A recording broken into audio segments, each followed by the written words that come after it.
ওয়াইলুল লিকুল্লি হুমাযাতিল লুমাযা আল্লাযী জামাআ মালাও ওয়া আদ্দাদা।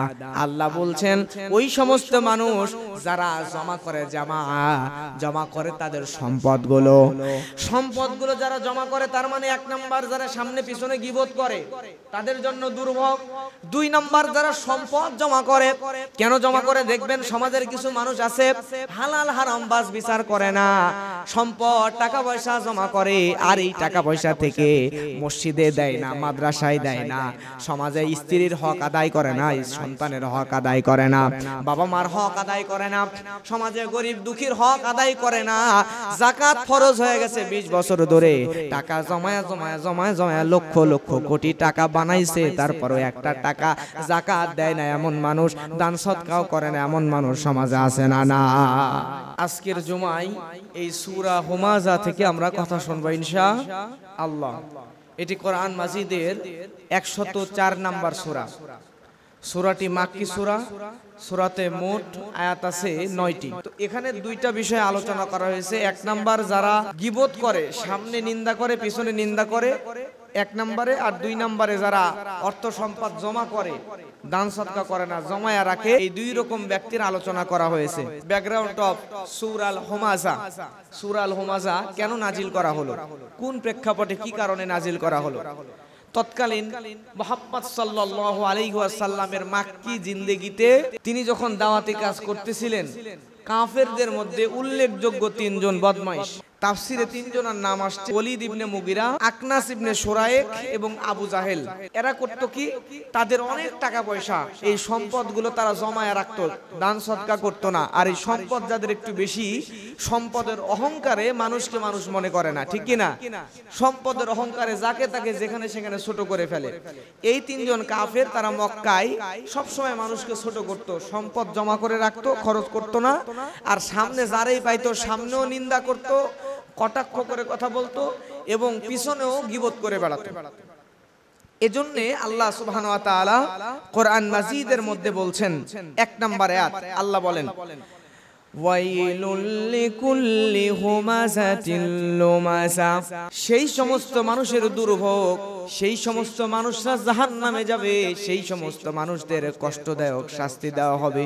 দুর্ভাগ্য তাদের যাদের মধ্যে এই দুইটা বৈশিষ্ট্য রয়েছে। এখানে আয়াতের মধ্যে আল্লাহ বলছেন হুমাযা এবং লুমাযা, দুইটা শব্দ উচ্চারণ করেছেন মুফাসসিরগণ। এখানে হুমাযা শব্দ দিয়া সামনাসামনি যারা কটাক্ষ করে কথা বলে তাদেরকে বোঝানো হয়েছে, আর লুমাযা শব্দ দিয়া পিছনে নিন্দা করা বোঝানো হয়েছে, গীবত করা বোঝানো হয়েছে।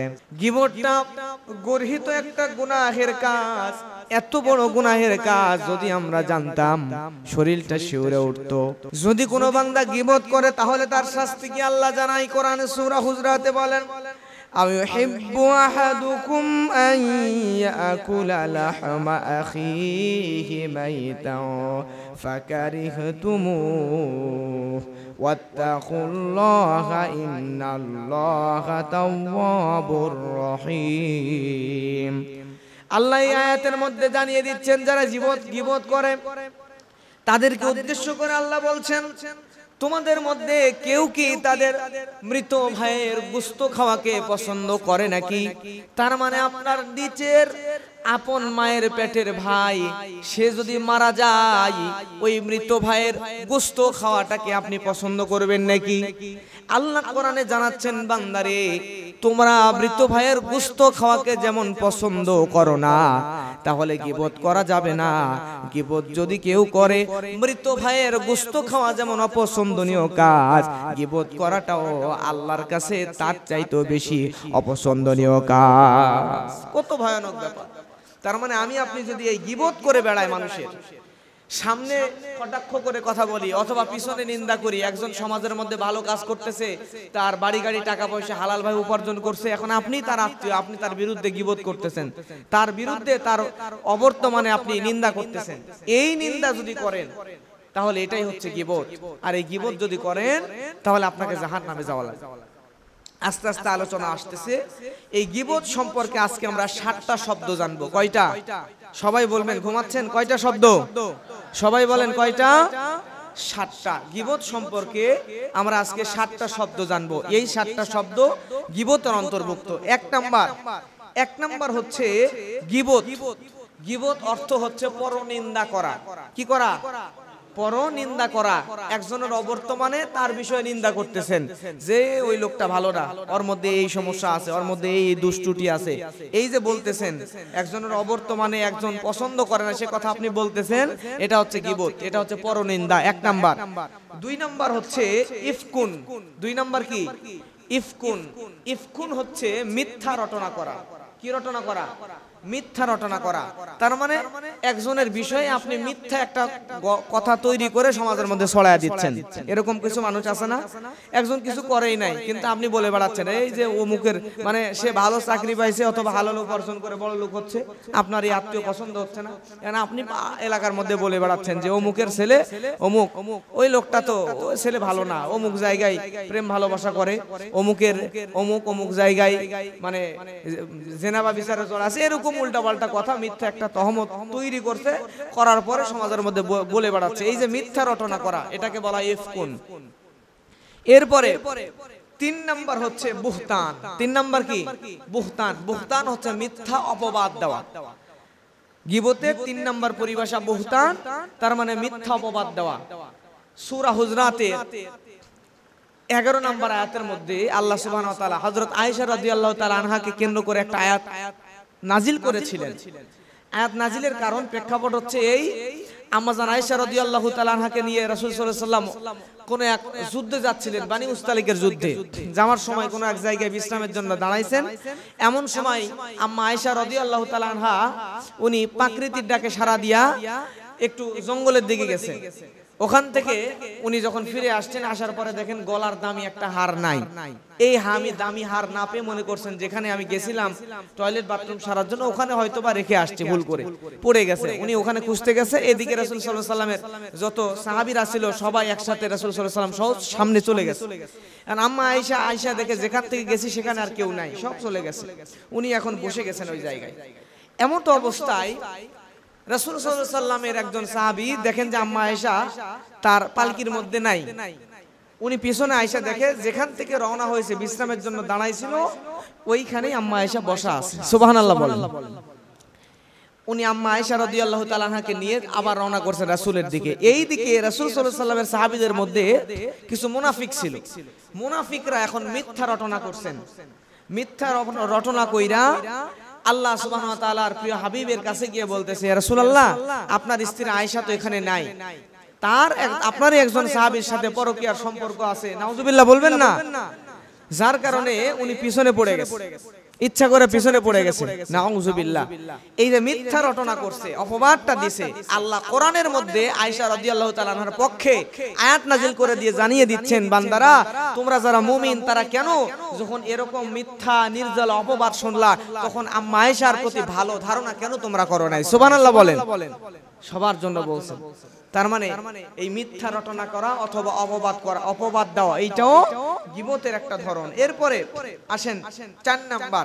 কয় নাম্বার? 4 নাম্বার গীবতের ধরন হচ্ছে নামিমা অর্থাৎ চুগলখড়ি। নামিমা অর্থাৎ চুগলখড়ি। সূরা কলামের মধ্যে আল্লাহ রাব্বুল আলামিন বলেন, ওয়ালা তুতি কুল্লা হাল্লাফিম মাহিন হাম্মাজিম মাশাইম বিনামিম। সূরা কলামের 10 নম্বর 11 নম্বর আয়াতের মধ্যে আল্লাহ রাব্বুল আলামিন জানাচ্ছেন, এবং তার অনুসরণ করো না যে কথায় কথায় কসম কাটে। এমন মানুষ আমাদের সমাজে আছে না নাই? কথায় কথায় কসম কাটে, কিছু হোক আর না হোক তার কাছে জিজ্ঞাসা করলেই বলে আল্লাহর কসম, মায়ের কসম, বাপের কসম, কোরআনের কসম, জোরে বলেন নাউজুবিল্লাহ। এমন মানুষ আছে না নাই? কথায় কথায় কসম কাটে। তো আল্লাহ কোরআনের মধ্যে সূরা কলমের 10 নম্বর আয়াতে বলছেন যে বান্দা ওয়ালা তুতি কুল্লা হাল্লাফিম মাহিন, তোমরা যারা কথায় কথায় কসম কাটে এই সমস্ত মানুষদের অনুসরণ করো না। সুবহানাল্লাহ বলেন। কত সুন্দর কথা। যারা কসম করে কথায় কথায় যারা কসম করে বুঝবেন এরা মিথ্যাবাদী। মিথ্যা বলতেছে, এই মিথ্যাকে সত্য বোঝানোর জন্য কথায় কথায় কসম করে। এজন্য কসম সব সময় করা যাবে না। এরপরে 11 নম্বর আয়াতে আল্লাহ বলছেন হাম্মাজিম মাশাইম বিনামিম। এখানে নামিম শব্দ উচ্চারণ করছেন যে পিছনে নিন্দাকারী, যে একের কথা অপরের কাছে লাগায়, পিছনে নিন্দা করে। মনে করেন একজনের কাছে গেছে, যে ওর কাছে সব খুঁটিনাটি গল্প শুনছে, শোনার পরে যার বিষয়ে গল্প শুনছে তার কাছে আবার যায় বলতে, জানিস ওই যে ওই লোক তোর বিরুদ্ধে এই কথা বলতেছে। এরকম লোক আমাদের সমাজে আছে না নাই? একজনের কাছে শুনে আর একজনের কাছে লাগাচ্ছে, লাগায় ঝগড়া, সমাজে বিশৃঙ্খলা তৈরি করছে। একে বলা হয় নামিম। এটাও গীবতের একটা ধরন। তাহলে গীবতের সঙ্গে সংযুক্ত থাকা যাবে? যাবে না। এরপরে 5 নাম্বার আল্লাহ বলছেন ওয়াইলুল লিকুল্লি হুমাযাতিল লুমাযা। আল্লাহ বলছেন ওয়াইলুল লিকুল্লি হুমাযাতিল লুমাযা। আল্লাহ কোরআনের মধ্যে বলছেন দুইটা শব্দ, একটা হচ্ছে হুমাযা, 5 নাম্বার হচ্ছে হুমাযা, আর 6 নাম্বার হচ্ছে লুমাযা। হুমাযা ওই যে বললাম সামনাসামনি কটাক্ষ করে কথা বলে, কটাক্ষ করে বলছে। মনে করেন একজন সামনে একটা দুষ্টুটি করছে বা ভুল করছে বা করে নাই, ওরে ছোট করার জন্য সামনে ধমক দিয়ে উল্টাপাল্টা কথা বলছে, তুই তো এইরকম খারাপ মানুষ, তুই তো এই কাজ করিস সেই কাজ করিস। এই যে সামনে কটাক্ষ করে ভালো মানুষকে কষ্ট দেওয়া, এটা হচ্ছে হুমাযা। আর পিছনে নিন্দা করে, ওই যে বললাম যে অমুকে তো অমুক কাজ করছে, ভালো না, ওই লোকটা খারাপ। এই যে পিছনে নিন্দা করতেছে, সামনে করার সাহস নাই, পিছনে নিন্দা করতেছে, এটাকে বলা হয় লুমাযা, পিছনের গীবত। তাহলে 5 নাম্বার 6 নাম্বারের পরে 7 নাম্বার হচ্ছে শাতমুন। 7 নাম্বার কি? শাতমুন, মিথ্যা দিয়ে ব্যঙ্গ করা। আল্লাহর হাবিব সাল্লাল্লাহু আলাইহি ওয়াসাল্লামকে মাঝে মধ্যেই বিভিন্ন দেশের কুফফাররা, কাফের শক্তি, তারা ব্যঙ্গ করে। শুনছেন না কিছুদিন আগে ফ্রান্সের মধ্যে ব্যঙ্গ করছে, ব্যঙ্গচিত্র অঙ্কন করছে আল্লাহর হাবিব সাল্লাল্লাহু আলাইহি ওয়াসাল্লামকে নিয়ে। তো যারা রাসূল সাল্লাল্লাহু আলাইহি ওয়াসাল্লামকে নিয়ে ব্যঙ্গ করে, উল্টাপাল্টা কথা বলে, কমেন্টস করে, বাজে মন্তব্য করে, তাদেরকে শাতিম বলা হয়। এই শাতিম যারা, এটাও একটা গীবতের পর্যায়, যে আপনি মানুষদের সাধারণ শুধু রাসূল সাল্লাল্লাহু আলাইহি ওয়াসাল্লামকে নিয়ে করলে তো হত্যার যোগ্য, আর যে ব্যক্তি সাধারণ মানুষকে নিয়েও এরকম মিথ্যা দিয়ে ব্যঙ্গ করে, মিথ্যা দিয়ে কি করে ব্যঙ্গ করে কথা বলে, এই মানুষটাও গীবতের অন্তর্ভুক্ত হয়ে যায়। মানুষরা কিন্তু গীবত করে 4টা মাধ্যমে। বলবেন সবাই কয়টা মাধ্যমে? 4টা মাধ্যমে গীবত করে। 1 নাম্বার মাধ্যম হচ্ছে আল গীবাতু বিল লিসান, জিহ্বার মাধ্যমে। কিসের মাধ্যমে? জিহ্বার মাধ্যমে, মানে মুখ দিয়া, জিহ্বা দিয়ে মানুষের গীবত করে।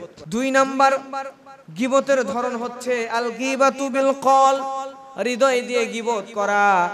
আপনি যদি হৃদয় দিয়ে গীবত করেন, এই হৃদয় দিয়ে গীবতটা কি? ইবনে হাজার হাইতামি রাহমাতুল্লাহ আলাইহি বলেন আল গীবাতু বিল কলব হিয়া আত্তাজুন্না বিহি সুয়া। ইবনে হাজার হাইতামি রাহমাতুল্লাহ আলাইহি তিনি বলছেন, আপনি যদি কারো ব্যাপারে মনে মনেও খারাপ ধারণা করেন, এই মনে মনে খারাপ ধারণা করাটাও কিন্তু গীবতের অন্তর্ভুক্ত। বোঝা যায় কথা? মনে মনে একজনের বিরুদ্ধে আপনি খারাপ ধারণা করছেন যে অমুক এরকম খারাপ, এই মনে মনে যে ধারণা করছেন, এইটা হচ্ছে হৃদয়ের গীবা, এটা হচ্ছে কলবের গীবত। এজন্য প্রিয় ভাইয়েরা, মনে মনে চিন্তায়ও আরেকজনের নিয়ে খারাপ ধারণা করা যাবে না। কারণ আল্লাহ রাব্বুল আলামিন কোরআন মাজিদের মধ্যে সূরা হুজরাতের 12 নম্বর আয়াতে বলেন, ইয়া আইয়ুহাল্লাযীনা আমানু জতানিবু কাসীরাম মিনায-যন্নি ইন্না বা'দায-যন্নি ইসমুন ওয়ালা তাজাসসু ওয়ালা ইয়াগতাব বা'দুকুম বা'দা। আল্লাহ রাব্বুল আলামিন কোরআনে বলছেন, হে মুমিনগণ, তোমরা অধিকাংশ অনুমান হতে দূরে থাকো। কারণ হলো অনুমান কোন ক্ষেত্রে পাপ, এবং তোমরা একে অপরের গোপনীয় বিষয়গুলো অনুসন্ধান করো না। তার মানে আপনি একজনের বিষয়ে অনুমান করতেছেন, এই অনুমান হতে পারে মিথ্যা অনুমান যদি হয়ে যায়, তাহলে এই মিথ্যা অনুমানটা হলো একটা পাপ। এই পাপটা আপনার আমলনামার মধ্যে ঢুকে যাবে। এজন্য আল্লাহ রাব্বুল আলামিন কোরআনের মধ্যে বলে দেয়, বান্দা তোমরা আরেকজন মানুষকে নিয়ে তোমরা মিথ্যা সন্দেহ করো না। জোরে বলেন সুবহানাল্লাহ। কোরআনের আয়াত বুঝেন ভালো করে। আল্লাহ কোরআনে বলছেন, বান্দারে তোমরা যারা মুমিন তারা আরেকজন বান্দারে নিয়ে মনে মনেও অনুমানও করো না। অনুমানেও খারাপ ধারণা করা নিষেধ। কারণ অনুমানে যে আপনি খারাপ ধারণা করবেন এটাও হচ্ছে আল গীবাতু বিল কি আল গীবাতু বিল কল, কলবের গীবত হয়ে যায়। আল্লাহ আমাদেরকে এই কলবের গীবত, জিহ্বার গীবত থেকে হেফাজত করুন, সকলে বলেন আমিন। এরপরে 3 নাম্বার গীবত আল গীবাতু বিল ইশারা, ইঙ্গিতে গীবত। কিসে গীবত? ইঙ্গিতে। মনে করেন একজন আসছে, এখন আপনি এই দেখায় দিচ্ছেন, যে দেখায় দিচ্ছেন মানে লোকটা খাটো, আপনি দেখায় দিচ্ছেন ইঙ্গিতে, টিটকারি করে ইশারায় আরেকজনের কাছে বলতেছেন। এইটা আপনি যে একজন খাটো বলে তারে আপনি এভাবে ইশারা দিয়ে দেখা দিচ্ছেন লোকটা এরকম খাটো, দেখায় দিচ্ছেন ইশারায়। এটা দেখালে কি হবে? ইশারার গীবত হয়ে যাবে। আল্লাহু আকবার। কিন্তু আমরা এই ভুলগুলো অহরহ করি। একজন দেখতে কালো, আপনি এখন কালো দেখায় দিয়া কয়ডার কিছু ওই যে পাতিলের অংশ বাইয়া দেখায় দিয়ে ওই লোকের দেখায় দিয়ে দেখাচ্ছেন এই যে এরকম কালো দেখায় দিচ্ছে। এই যে ইশারা করলেন, কালো বলে ইশারা করলেন, এরপরে আপনার খাটো বলে ইশারা করলেন, ইঙ্গিত দিয়ে আরেকজনের বিরুদ্ধে আরেকজন পছন্দ করবেন এমন কথা আরেকজনের কাছে বললেন। এটাও কি? এটাও আল গীবাতু বিল ইশারা, ইঙ্গিতে গীবত। এই ইঙ্গিতে গীবত করাটাও হারাম। কারণ প্রিয় ভাইরা আমার, মুসনাদে আহমদের 25708 নম্বর হাদিসের মধ্যে এসেছে, আম্মা জান আয়েশা রাদিয়াল্লাহু তাআলা আনহা আল্লাহর হাবিব সাল্লাল্লাহু আলাইহি ওয়াসাল্লামের পাশে দাঁড়ানো অবস্থায় আছেন। এমন সময় নবীজির কাছে দূর থেকে একজন মহিলা আসলো, একজন জৈনক মহিলা আসলো। এই মহিলাটা একটু খাটো ছিল, আর আম্মা জান আয়েশা রাদিয়াল্লাহু তাআলা আনহা তিনি ছিলেন লম্বা প্রকৃতির নারী। তিনি একটু লম্বা হওয়ার কারণে আল্লাহর হাবিব সাল্লাল্লাহু আলাইহি ওয়াসাল্লামের সামনে ওই খাটো মহিলাকে দেখে আম্মা জান আয়েশা চিন্তা করেন। সুবহানাল্লাহ বলেন, আগে সুবহানাল্লাহ বলেন। কারণ দেখেন আম্মা জান আয়েশা যে এটা করছে, এই কাজটা করছে, করার পরে তিনি নিজের এই কথাটা আবার হাদিসের মধ্যে বর্ণনা করে দিবেন। সুবহানাল্লাহ। চিন্তা করে দেখেন কত বড় উদার মনের ছিলেন তারা। আম্মা জান আয়েশার সামনে ওই মহিলা যখন আসলো, আল্লাহর হাবিবের দিকে আম্মা জান আয়েশা এইভাবে ইশারা করে দেখাচ্ছেন, আল্লাহ রাসূল আমি তো লম্বা, আর ওই মহিলাটা দেখেন একটু খাটো। ইশারা করছে, শুধুমাত্র এভাবে ইশারা করার সঙ্গে সঙ্গে আল্লাহর হাবিব সাল্লাল্লাহু আলাইহি ওয়াসাল্লাম হযরত আয়েশাকে ধমক দিয়ে বলে, আয়েশা তুমি তো গীবত করে ফেলছো, খবরদার আয়েশা তুমি গীবত করে ফেলছো। আল্লাহু আকবার বলেন। চিন্তা করে দেখেন, একজন মহিলা আসতে শুধু ইশারা করছে। আমাদের সমাজে এটা করে না? আপনার স্ত্রী বা মেয়ে আরেকজনের দেখে, বা আমি আপনি আরেকজনের দেখে ওই যে এমনি খাটো বা কালো বা কানে শুনতে পায় না বা চোখে দেখতে পায় না, এই সমস্ত মানুষকে ইঙ্গিতে কিন্তু কষ্ট দেওয়ার মতো কথা বলে ফেলে। তারে না বললেও আরেকজনের বলি, এটাই গীবত হয়েছে। আর গীবতের যে শাস্তি কত ভয়ানক এটা পরে আসতেছে আয়াতে। প্রিয় ভাইয়েরা আমার, আরেকটা ঘটনা বলি। আল্লাহর হাবিবের স্ত্রী আম্মা জান সাফিয়া রাদিয়াল্লাহু তাআলা আনহা, উনিও একটু কম লম্বা ছিলেন, আম্মা জান আয়েশা একটু বেশি লম্বা ছিলেন। আমি আপনাদেরকে বোঝানোর জন্য বলছি, মনে মনেও চিন্তা করা যাবে না যে আল্লাহর হাবিবের স্ত্রী খাটো ছিলেন, মনেও চিন্তা আনবেন না, শুধু বোঝানোর জন্য বলছি। আম্মা জান সাফিয়া রাদিয়াল্লাহু তাআলা আনহা তিনি একটু কম লম্বা ছিলেন, আর আম্মা জান আয়েশা রাদিয়াল্লাহু তাআলা আনহা তিনি একটু বেশি লম্বা ছিলেন। এই কারণে একদিন আল্লাহর হাবিব সাল্লাল্লাহু আলাইহি ওয়াসাল্লামের সামনে হযরত আয়েশা সাফিয়া রাদিয়াল্লাহু তাআলা আনহাকে দেখায় আল্লাহর নবীর সামনে ইশারা করলেন, ইয়া রাসূলুল্লাহ আমি তো একটু লম্বা, আর আপনার স্ত্রী সাফিয়া বোন তো একটু খাটো। এই কথা বলার সঙ্গে সঙ্গে আল্লাহর হাবিব সাল্লাল্লাহু আলাইহি ওয়াসাল্লাম কথাটা ধরে নিলেন, সাথে সাথে শাসন। আল্লাহু আকবার, সবাই বলেন আল্লাহু আকবার। সাথে সাথে শাসন করে দিলেন। কেমন শাসন করে দিলেন?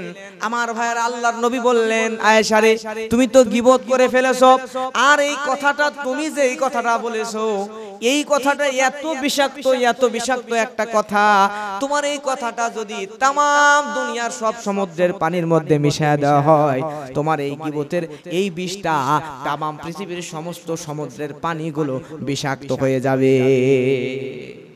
চিন্তা করা যায়, সামান্য এই কথা বলার কারণে কত বড় গীবত হয়ে গেছে। আর আমরা আজকে এই গীবত করি। তবে হ্যাঁ, গীবত করার পরে যদি তওবা করে তাহলে আল্লাহ ক্ষমা করবে কিনা? আল্লাহ রাব্বুল আলামিন বলছেন ওয়াত্তাকুল্লাহ, আল্লাহকে ভয় করো, ইন্নাল্লাহা তাওয়াবুর রহিম, বান্দারে আমি আল্লাহকে ভয় করো, আর আল্লাহ তো তওবা গ্রহণকারী পরম দয়ালু। সুবহানাল্লাহ বলেন। আপনি গীবত করে ফেলছেন, বুঝতে পারছেন, আল্লাহর কাছে ক্ষমা চেয়ে নেবেন, আল্লাহ মাফ করবে। এখন আসেন প্রিয় ভাইরা আমার, তাহলে বলছিলাম 4 নম্বরে আল গীবাতু বিল, 3 নম্বর হলো আল গীবাতু বিল ইশারা, ইঙ্গিতে গীবত, আর 4 নম্বর গীবতের ধরন হলো আল গীবাতু বিল কিতাবা, তার মানে লেখার মাধ্যমে গীবত করা। কিসের মাধ্যমে? সবাই বলেন তো কিসের মাধ্যমে? লেখার মাধ্যমে। এখন বলবেন হুজুর লেখার মাধ্যমে কেমনে গীবত করে?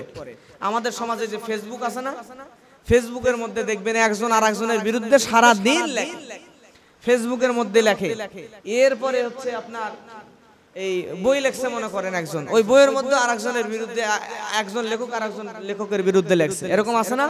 বিশেষ করে ফেসবুকে একজন হুজুর আরেকজন হুজুরের বিরুদ্ধে লিখতেছে, একজন শিক্ষক আরেকজন শিক্ষকের বিরুদ্ধে লিখতেছে, একজন রাজনীতিবিদ আরেকজন রাজনীতিবিদের বিরুদ্ধে লিখতেছে। এটাও কিন্তু গীবতের অন্তর্ভুক্ত।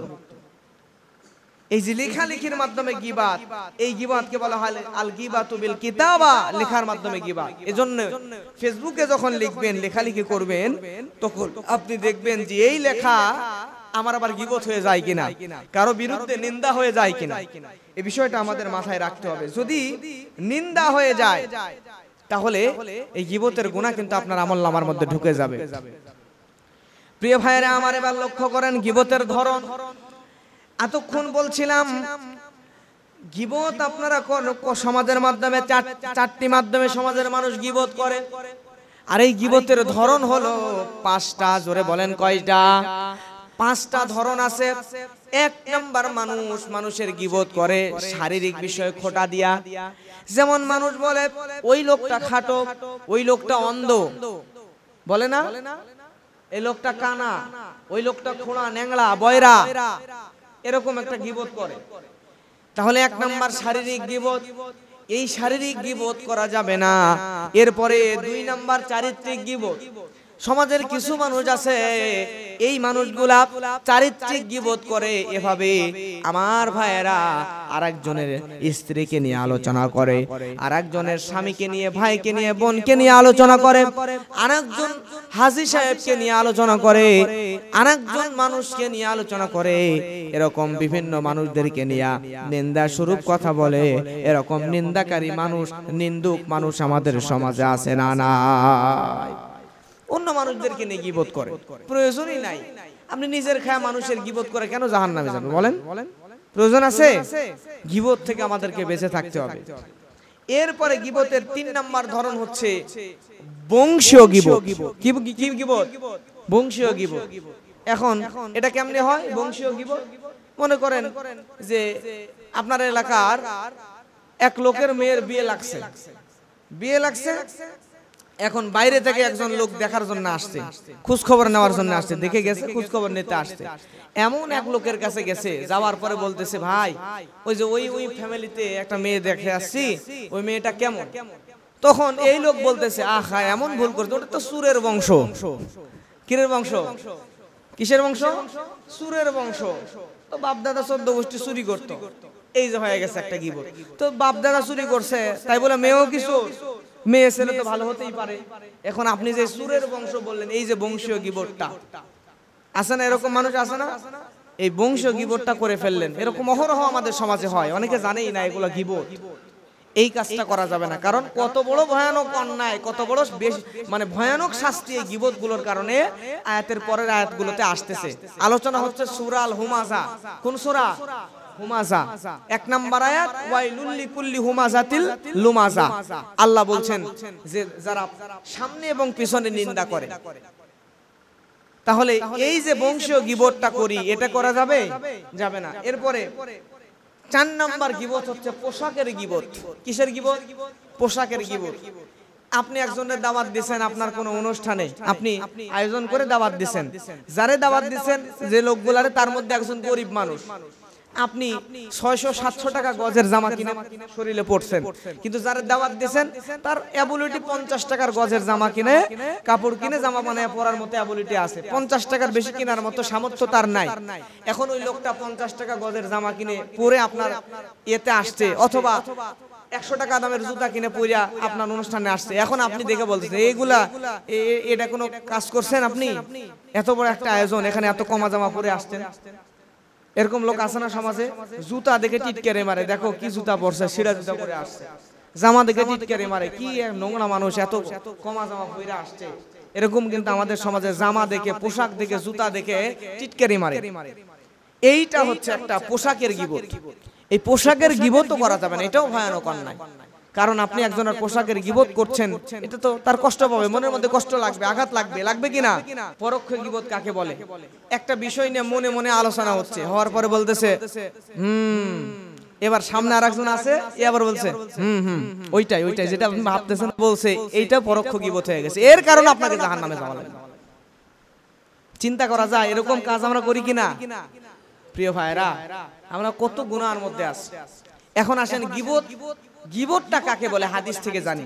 আন আবি হুরায়রা ক্বালা, আবু হুরায়রা রাদিয়াল্লাহু তাআলা আনহু তিনি বর্ণনা করছেন, খিলা ইয়া রাসূলুল্লাহি মাল গীবা, একজন ব্যক্তি এসে আল্লাহর হাবিবের কাছে বলছেন, ইয়া রাসূলুল্লাহ এই গীবতটা কি, এই গীবতটা কি আপনি একটু আমাদেরকে বলেন। আল্লাহর নবী বললেন, ক্বালা যিকরুকা আখাকা বিমা ইয়াকরাহু, আল্লাহর নবী বলছেন তুমি তোমার ভাই সম্পর্কে এমন কোন কথা মানুষের সামনে বলতেছো যেই কথাটা তোমার ওই ভাই অপছন্দ করে। সুবহানাল্লাহ। চিন্তা করে দেখেন ইসলাম কত সুন্দর। তার মানে নবী বোঝাচ্ছেন আপনি আপনার নিজের ভাই অথবা যে কোনো কারো বিরুদ্ধে, যে কোনো কারো বিষয়ে একটা কথা আরেকজনের কাছে বলছেন, যার বিষয়ে বলতেছেন সেই লোকটা ওই কথা শুনলে অপছন্দ করবে, এইটাই হচ্ছে গীবত। তার মানে আমার বিরুদ্ধে আপনি একজনের কাছে একটা কথা বলছেন, যে কথা আমি শুনলে অপছন্দ করব, এই কথাটাই হচ্ছে গীবত। এই কথা বলা যাবে? তার মানে একজনের অবর্তমানে একজনের বিষয়ে কোনো কথা ভালো বলতে পারেন, কিন্তু খারাপ কথা বলা যাবে যাবে না। নবীজিকে বললেন, ইয়া রাসূলুল্লাহ আমি যার বিষয়ে যে কথাগুলো বলতেছি ওই দোষগুলা যদি ওই মানুষের ভিতরে থাকে তাহলে আমরা কি করব? আল্লাহর হাবিব সাল্লাল্লাহু আলাইহি ওয়াসাল্লাম বললেন, তুমি যার বিষয়ে কথাগুলো বলছো, যে কথাগুলো বলছো, যেই মানুষের বিরুদ্ধে বলছে, যে মানুষের বিষয়ে বলতেছো, ওই মানুষের মধ্যে যদি ওই ভুলগুলো থাকে তাহলে এটা হবে গীবত। আর ওই মানুষকে, ওই মানুষের সম্পর্কে যে কথাগুলো বলছো ওই সমস্যা, ওই ভুলগুলো যদি ওই মানুষের ভিতরে না থাকে তাহলে এটা হবে মিথ্যা। তার মানে বুঝছেন, আপনি একজনের বিষয়ে আরেকজনের কাছে বলতেছেন, যে কথা বলতেছেন এটা যদি সত্য হয় তাহলে আপনি গীবতকারী হয়ে গেলেন, আর যদি মিথ্যা হয় তাহলে আপনি ফাসিক হয়ে গেলেন। চিন্তা করা যায়? প্রিয় ভাইয়ের জন্য গীবত করা যাবে, গীবত করা যাবে না। গীবতটা কত বড় ভয়ানক! এই গীবতের হুকুম, গীবতের হুকুম হলো তিনটা। জোরে বলবেন কয়টা? সবাই বলেন না কয়টা? তিনটা। এক নাম্বার গীবতের হুকুম হচ্ছে হারাম, গীবত করা হারাম, হারাম যেটা হারামি গীবত। এরপরে দুই নাম্বার গীবত করা ওয়াজিব। তার মানে কিছু কিছু গীবত আছে যেই গীবতটা করা ওয়াজিব, না করলে আপনার গুনাহ হবে। কি ধরনের ওয়াজিব সেটা হচ্ছে বুঝবেন। এই যে একটু আগে বললাম যে এক হুজুর আর হুজুরের বিরুদ্ধে লেখছে, একজন লেখক আর একজন লেখকের বিরুদ্ধে লেখছে। কি লেখছে? সমাজে মনে করেন একজন হুজুরের আবির্ভাব হয়েছে, যেই হুজুর এমন কিছু বিদআত, এমন কিছু কথা, এমন কিছু কুসংস্কার সমাজের মধ্যে মানুষের মধ্যে বলে বেড়াচ্ছে, ফিতনা তৈরি করে বেড়াচ্ছে। এখন আমি ওই ফিতনার বিরুদ্ধে না বললে সমাজের মানুষের ঈমান চলে যাবে, এরকম বিষয় আছে না? এখন এই মতো অবস্থায় একজন সমাজে একটা কথা বলতেছে, এখন ওই কথা আমি ওই লোকের ওই দুষ্টুটি তুলে ধরলাম মানুষের মধ্যে, যাতে মানুষের ঈমান আমল আমি রক্ষা করতে পারি, তাহলে এটা এই গীবত করাটা ওয়াজিব, করতেই হবে। এটা না করলে গুনাহ হবে। মানে এটা আবার গীবত না, মানে গীবত বলে বোঝাচ্ছি, কিন্তু এটা সওয়াবের কাজ। একজন বই লেখছে, বইয়ের মধ্যে এমন কিছু ভুল তথ্য দিয়েছে ইসলাম সম্পর্কে, দিন সম্পর্কে, যেটা মানুষের কাছে মানুষ যেটা পড়লে গোমরা হয়ে যাবে। এখন আমি যদি ওই লোকরে নিয়ে বইয়ের মধ্যে আবার লেখালেখি করি নতুন বই, যে ওই বইয়ের ভুলটা তুলে ধরি, তাহলে মানে সামগ্রিক দৃষ্টিকোণ থেকে, বাহ্যিক দৃষ্টিকোণ থেকে এটা গীবত মনে হলো, এটা আমার জন্য ওয়াজিব, সওয়াবের কাজ। সুবহানাল্লাহ বলে। তাহলে হারাম গীবত যেটা করা যাবে না, আর যেটা সমাজের মানুষকে ঈমান আমল রক্ষা করার জন্য আরেকজনকে নিয়ে সমালোচনা করলে এটাতে সমস্যা নেই। এরপর 3 নাম্বার হচ্ছে মুবাহ। 3 নাম্বার গীবতের হুকুম কি? মুবাহ। মুবাহ অর্থ হচ্ছে বৈধ। বৈধ যদি হয় তাহলে মনে করেন বৈধ কোন অবস্থায়? সমাজের বিচারকের কাঠগড়ায় আপনি দাঁড়াইছেন, বিচারকের কাঠগড়ায় যে আপনি সাক্ষী দিচ্ছেন জালিম শাসকের বিরুদ্ধে, একজন জালেম জুলুম করছে, ওই জুলুমটাকে বোঝানোর জন্য জালিমের অনুপস্থিতিতে বিচারকের সামনে ওই জালিমের বিরুদ্ধে কিছু গীবত আপনি করতে পারেন, এটা মুবাহ, করা বৈধ। না করলে অসুবিধা নাই, করলেও সমস্যা নাই। বুঝতে পারছেন প্রিয় ভাইরা? এই গীবত অবশ্যই হারাম মনে করে গীবত থেকে আমাদেরকে, এই সমস্ত রকম হারাম গীবত থেকে আমাদেরকে দূরে থাকতে হবে ইনশাআল্লাহ। আল্লাহ আমাদেরকে গীবত থেকে হেফাজত করুন, সকলে বলেন আমিন। এবার আসে আমার ভাইরা, তাহলে আল্লাহ বলছেন ওয়াইলুল লিকুল্লি হুমাযাতিল লুমাযা। আল্লাহ বলছেন দুর্ভোগ প্রত্যেকের যারা সামনে এবং পিছনে নিন্দা করে। এরপর আল্লাহ রাব্বুল আলামিন পরের আয়াতে বলছেন আল্লাযী জামাআ মালাও ওয়া আদ্দাদা। আল্লাহ বলছেন ওই সমস্ত মানুষ যারা জমা করে তাদের সম্পদগুলো যারা জমা করে, তার মানে 1 নাম্বার যারা সামনে পিছনে গীবত করে তাদের জন্য দুর্ভোগ। 2 নাম্বার যারা সম্পদ জমা করে, কেন জমা করে? দেখবেন সমাজের কিছু মানুষ আছে হালাল হারাম বাস বিচার করে না, সম্পদ টাকা পয়সা জমা করে, আর এই টাকা পয়সা থেকে মসজিদে দেয় না, মাদ্রাসায় দেয় না, সমাজে স্ত্রীর হক আদায় করে না, সন্তানের হক আদায় করে না, বাবা মার হক আদায় করে না, সমাজে গরিব দুঃখীর হক আদায় করে না। যাকাত ফরজ হয়ে গেছে 20 বছর ধরে, টাকা জমায়া লক্ষ লক্ষ কোটি টাকা বানাইছে, তারপরও একটা টাকা যাকাত দেয় না এমন মানুষ, দান সদকাও করে না এমন মানুষ সমাজে আছে না? না। হারাম উপার্জন করছে, টাকা জমা করতেছে, দানও করে না, এই সমস্ত মানুষদেরকে আল্লাহ বলছেন আল্লাযী জামা মালাও ওয়া আদ্দাদা। ওই সমস্ত মানুষ যাদের জন্য দুর্ভোগ, যারা সম্পদ জমা করে। আর সম্পদ কেন জমা করে? আল্লাহ কোরআনে বলছেন পরের আয়াতে, 3 নাম্বার আয়াতে আল্লাহ বলেন ইয়াহসাবু আন্নামা লাহু আখলাদা। আল্লাহ বলছেন সেই মানুষ ধারণা করে এই সম্পদগুলো তাকে চিরকাল বাঁচায় রাখবে। নাউজুবিল্লাহ বলেন। এটা করে সবচেয়ে বেশি ইহুদিরা মৃত্যু আসবে এটা তারা মনেই করে না। মানে তারা চিন্তা করে যে হাজার হাজার বছর বাঁচবো আমরা। সম্পদ শুধু জমা করে, দান নাই, সদকা নাই, কিচ্ছু নাই, শুধু সম্পদ জমা করে আর বড় লোক হয়। ইহুদিদের মধ্যে এই বৈশিষ্ট্য, আজকে আমাদের মুসলমানদের মধ্যে এই বৈশিষ্ট্য ঢুকে যাচ্ছে। কথা বলেন ঠিক কিনা? কিছু সমাজে দেখবেন কৃপণ আছে, মানে কোটি টাকার সম্পদ আছে, হজেও যায় না, হজ তার 10 বার ফরজ হয়ে গেছে কিন্তু হজে যায় না, এরকম মানুষ আছে না? এরপর দান সদকা করে না, গরিব দুঃখীর হক আদায় করে না, সম্পদ জমা করে রাখে। সম্পদ কি নিয়ে কবরে যাব? টাকা পয়সা নিয়ে কি কবরে যাব? টাকা পয়সা কিন্তু কবরে নিয়ে যাওয়া যাবে না, সব দুনিয়াতে রেখে খালি হাতে কবরে যাওয়া লাগে। প্রিয় ভাইয়েরা আমার, এরপর আল্লাহ বলছেন কাল্লা লায়ুম, আল্লাহ বলেন কাল্লা লায়ুম বাদান্না ফিল হুতামা। আল্লাহ বলছেন কখনোই না, অবশ্যই সে নিক্ষিপ্ত হবে হুতামা নামক জাহান্নামে। কোন জায়গায়? আল্লাহ বলছেন কখনোই না। যারা গীবত করে সামনে পিছনে, এরপরে যে বান্দারা সম্পদ জমা করে উদ্দেশ্য চিরকাল বেঁচে থাকবে সম্পদ নিয়া, এই সমস্ত মানুষরা গীবত করার কারণে আর সম্পদ জমা করার কারণে, মৃত্যুকে ভুলে যাওয়ার কারণে আমি আল্লাহ ওই মানুষদেরকে হুতামা নামক জায়গার মধ্যে নিক্ষেপ করে দিব। এখন আসেন হুতামা মানে কি?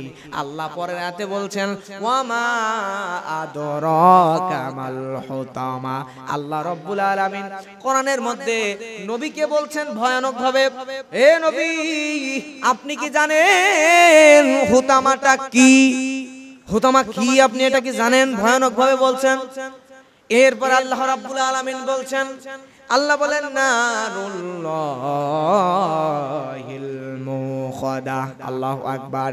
আল্লাহ বলেন নবী গো নারুল্লাহ হুতামা হলো আল্লাহর আগুন।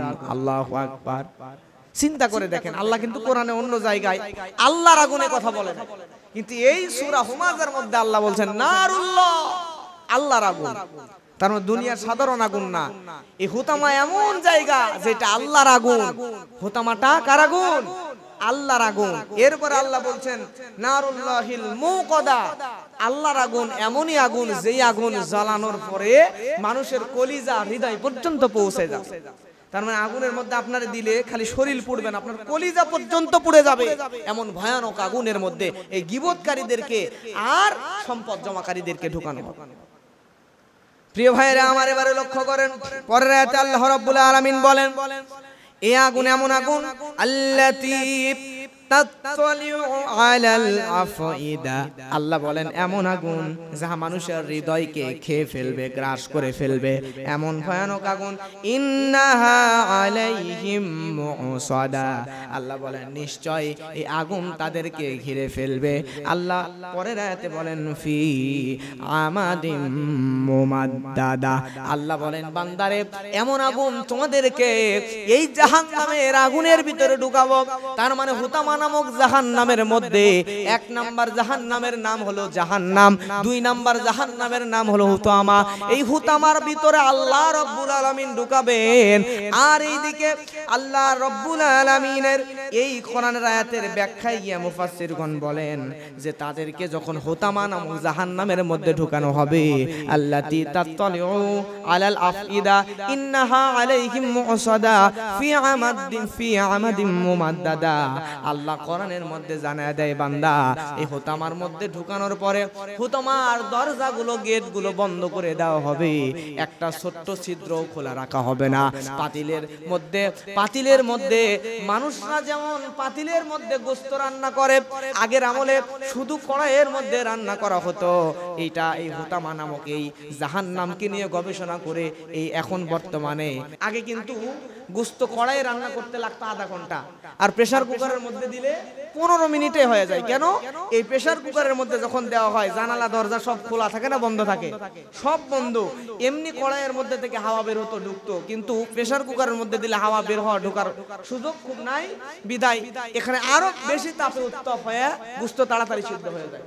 এজন্য এই আয়াতের ব্যাখ্যায় মুফাসসিরগণ বলছেন যে জাহান্নামের ভিতরে যখন ওই বান্দাদেরকে ঢুকানো হবে যারা সামনে পিছনে গীবত করে আর সম্পদ জমা করে, ঢুকানোর পরে ওই ভয়ানক হুতামা নামক জাহান্নামের সমস্ত দরজা জান্নাত সব বন্ধ করে দেওয়া হবে। দেওয়ার পরে এমন আগুন দেওয়া হবে যে আগুনে ওই বান্দার কলিজা পর্যন্ত পুড়ে যাবে। যেখানে সময় লাগতো 10 মিনিট সেখানে 10 সেকেন্ড সময় লাগবে। এই যে সম্পদ জমা করার পর মানুষ গুনে গুনে দেখে, এটা একটা গর্হিত কাজ, এটা করা যাবে না। কারণ প্রিয় ভাইরা, সম্পদ নিয়ে আমরা কেউ কবরে যাব না। একজন মানুষ মহামনীষী একজন নাম আলেকজান্ডার, তার জীবনে পড়তেছিলাম, তার জীবনের মধ্যে একটা ঘটনা উল্লেখ করছে যে জীবনে অনেক সম্পদ কামাই করছে, করার পরে মৃত্যু যখন হয়ে যাবে, মৃত্যুর আগে দিয়ে উনি বলে দিয়েছেন যে আমার যত সম্পদগুলা, টাকা পয়সাগুলা, স্বর্ণগুলা, এই সব সম্পদগুলা আমার 2 হাতটা এমনি খাটলির মধ্যে যখন রাখা হবে, আমার 2 হাতটা এমনি বাইরে বের করে দিবা, বের করে দিয়ে সম্পদ যা আছে আমার পিছনে, আমার লাশটা যখন সামনে নিয়ে যাবে সব সম্পদগুলো পিছনে ছুঁড়ে ছুঁড়ে ফেলে দিবা। এটা বলে উনি বুঝাইতে চাইছেন যে মানুষ বের হইছে মায়ের পেট থেকে, হাতে টাকা পয়সা নিয়ে আসছে নাকি খালি হাতে? খালি হাতে আসছে, আবার 2 হাত ফাঁকা, খালি হাতেই এতিম অসহায়ের মতোই কবরে যাওয়া লাগবে। আর সম্পদগুলো ছিটায়া ছিটায়া বুঝাচ্ছে জীবনে অনেক কামাই করছি, অনেক টাকা পয়সা ইনকাম করছি, উপার্জন করছি, কিন্তু এই কোন সম্পদ আমার জীবনে কাজে আসলো না। এজন্য এই সম্পদ গুনে গুনে জমা করে রাখা, এই অভ্যাস পরিত্যাগ করতে হবে। প্রিয় ভাইরা, আমাদেরকে এখন থেকেই আল্লাহ সুবহানাহু ওয়া তাআলা আমাদেরকে বুঝ দান করুক, যাতে করে সম্পদ না জমিয়ে সম্পদের হালাল সম্পদ বানানোর জন্য হালাল উপার্জন করে আপনি কোটিপতি অসুবিধা নাই, হালাল উপার্জন করে, কিন্তু হারাম উপার্জন করে জমাবেন না। আর এই হালাল উপার্জনও জমায় রেখে দিবেন শুধু গুনে গুনে, যাকাত ফিতরা দিবেন না, দান সদকা করবেন না, তাহলেও হবে না। আপনি যাকাত ফিতরা দান সদকা দিয়ে আপনার সম্পদ রেখে আপনি কোটিপতি হন, অসুবিধা নাই, কিন্তু দান সদকা না করে সম্পদ জমা করব না ইনশাআল্লাহ। আল্লাহ সুবহানাহু ওয়া তাআলা আমাদেরকে এই গীবত করা থেকে, পরনিন্দা পরচর্চা করা থেকে হেফাজত করুন, সকলে বলেন আমিন। এরপরে আল্লাহ আমাদেরকে সম্পদ জমা করে রাখা হতে হেফাজত করুন, পরকালমুখী হওয়ার তৌফিক আল্লাহ আমাদেরকে দান করুন, সকলে বলেন আমিন।